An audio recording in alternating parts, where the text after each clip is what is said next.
Last year there were changes to the game that took away the past glory jumper strategy from the free-to-play community. And I got to tell you, this really hurt. It really hurt my channel and it really hurt my feelings about the game. But instead of dying off, the free-to-play players have come back and we have evolved, and this is the new breed of free-to-play players. We've come back stronger than we have ever been. Here's my current main account, level 22, 4.7 million power, and I've got the 1.5 million skin. Let's have a look what day it is in the kingdom. So that is day 22, and this is my progress. I am of course in the top alliance, but not only am I in the top alliance, I'm nearly 2 million power, over 2 million power ahead of the weakest person in my alliance. So no struggling to keep up with my alliance. My place is safe, and I don't have to worry about being removed from my alliance due to low power. Let's have a look at Sunset Canyon. Where are we? I'm top of Sunset Canyon. I'm also top of the Sunset Canyon event, where I remember, which I have done completely free to play.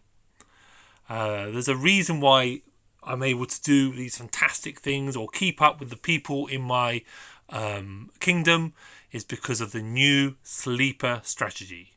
Unfortunately, people keep asking me about jumping or best time to jump or jumper tips, but I'm afraid I feel jumping is dead.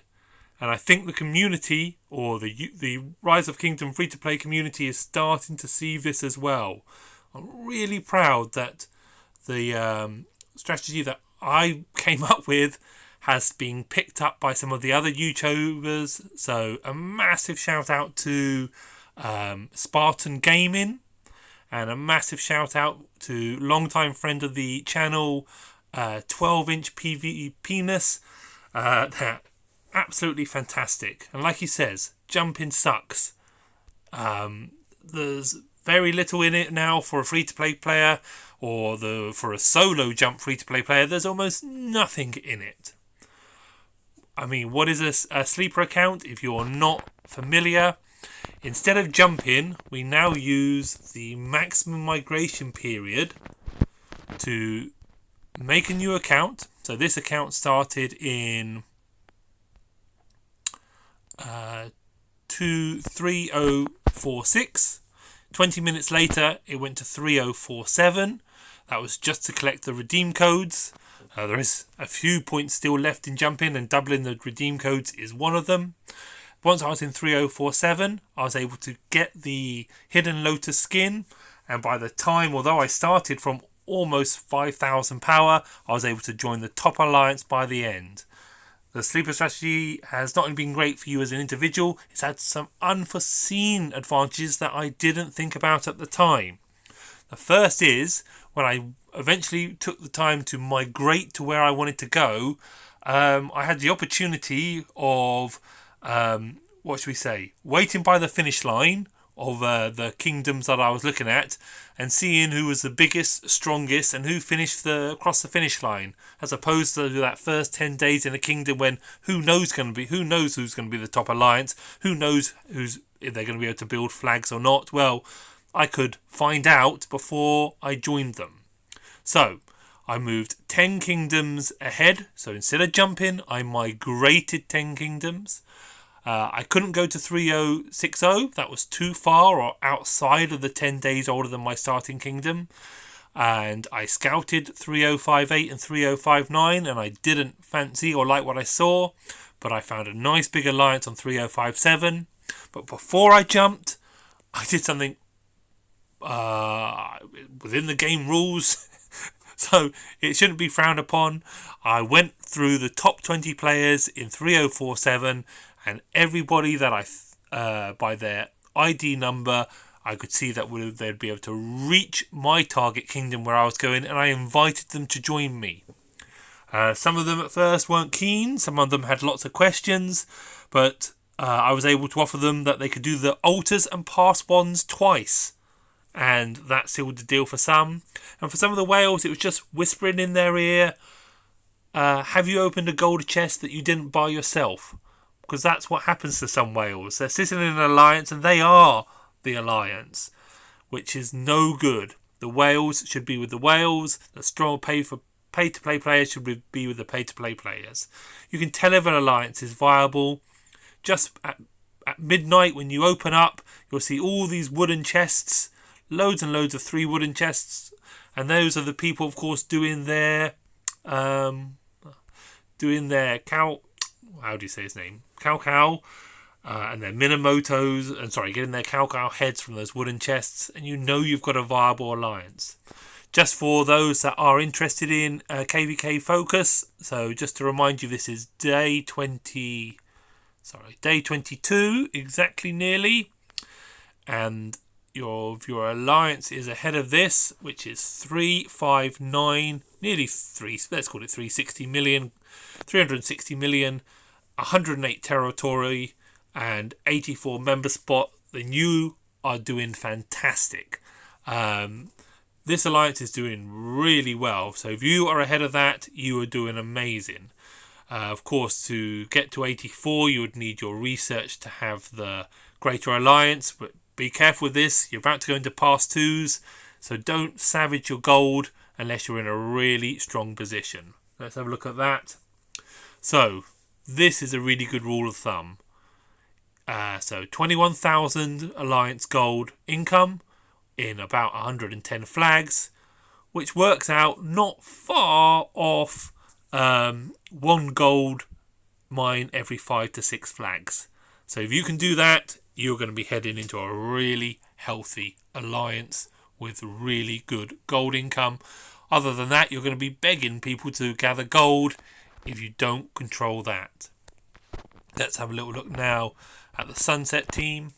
So as you know, I love Sunset Canyon, and I've had lots of luck with my Sunset teams, but what I've managed this time is I've really taken a step forward, having discovered that a combination of a meta talent, i.e. archer, cavalry or infantry, mixed with the attack talent is really, really unbalanced in the game.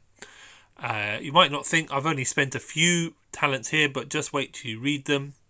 So 6% to normal attack, 1.5 down on the damage, and then that's 7.5% on the attack, 7.5% plus 1.5 plus another half, so that's 9.5% attack. What are these?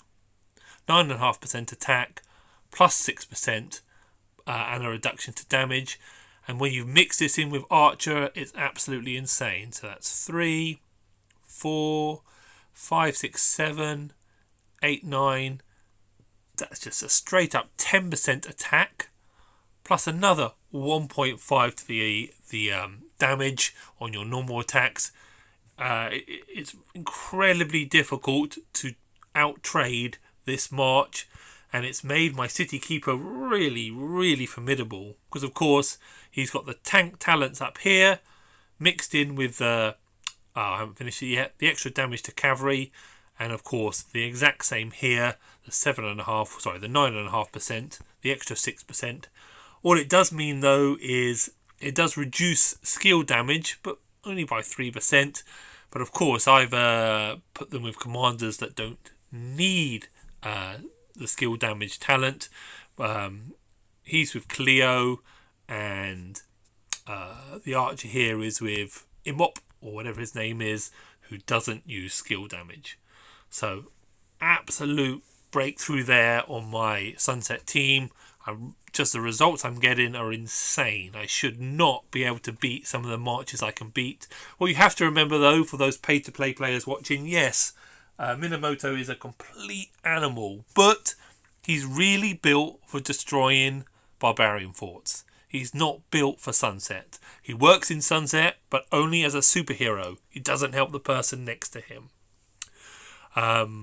Let's have a little bit more talking about things that a free-to-play player can do, or the next step for a free-to-play player. is you don't often see me become an R4, where I'm able to communicate then with the Alliance. Here I am thanking those that have got through to the top, who have qualified for the Sunset event. But let's have a look. Can we find another one from me? Let's go far back. See if we can find one where I'm just using communication to help the Alliance. So here we are. I've asked for people not to attack LX during the... here we are. King of Tribes is a good one. Here we are. Where's that? King of Tribes. Fort event. Sunset Canyon. Let's go further back to find a nice general communication one. Objectives. Here we are. So, I tell them what the newspaper is. Focus gold head reward, gain of power, and protect the supplies. Obviously, you want them to focus on gold head reward in events. We need to build 5 more flags, and we'll be able to then build the Alliance Gold Mother Load. So just letting them know what we're doing.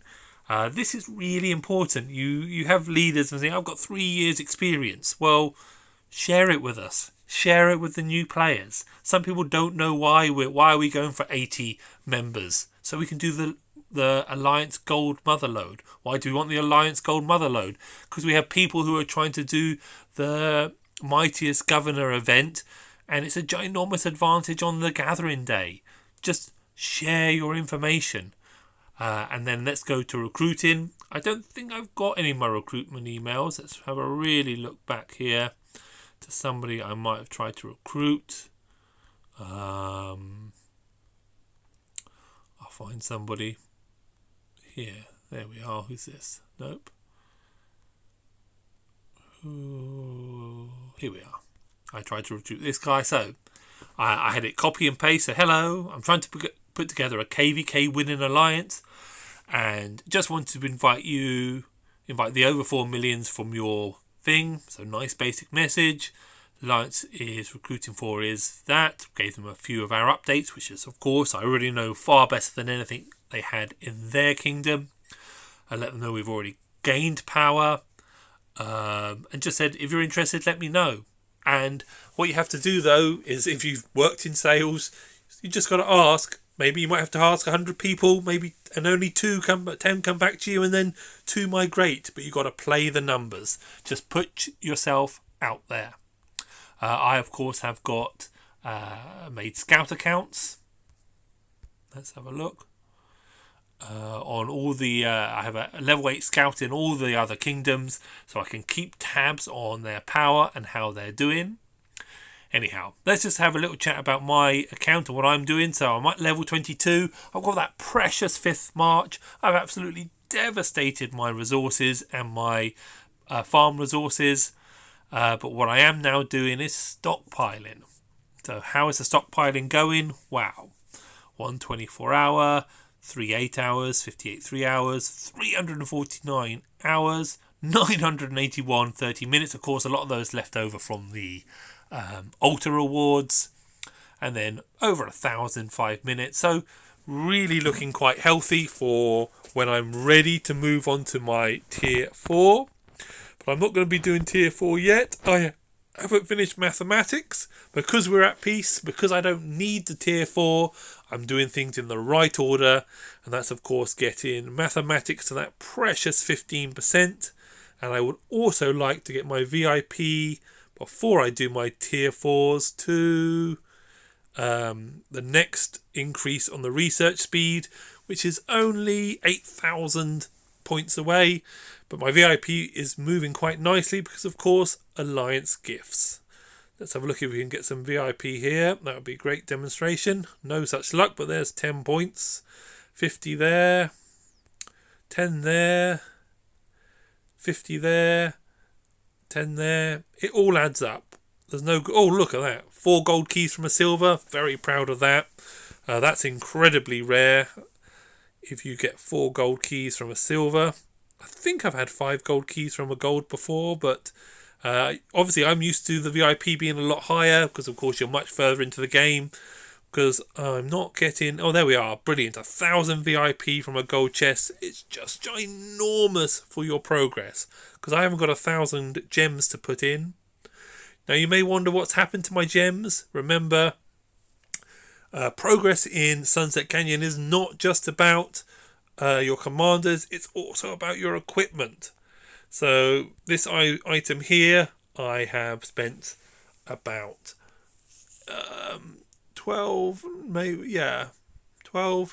15,000 gems to get some of the materials for this, just so that I could bring it forward. Obviously, for my blue equipment, I've been buying them out of the VIP shop. Whether this is a good idea or not, I don't care. I like Sunset, and equipment is long-term useful. So I've been buying out these, and I brought out these 2 weeks in a row, but I can't afford to do it now. And just my gut feeling says perhaps we're close to more than gems, so I need to build up some gems. But in 4 or 5 days, I got the past 2 rewards, which is going to be fantastic. So here's my account update.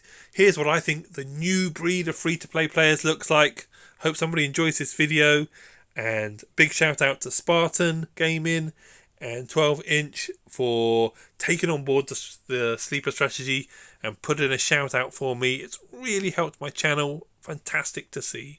Thank you so much for the support. Please, in the comments, ask me for what videos you would like to see, so I have an idea of what I should be making. Thanks.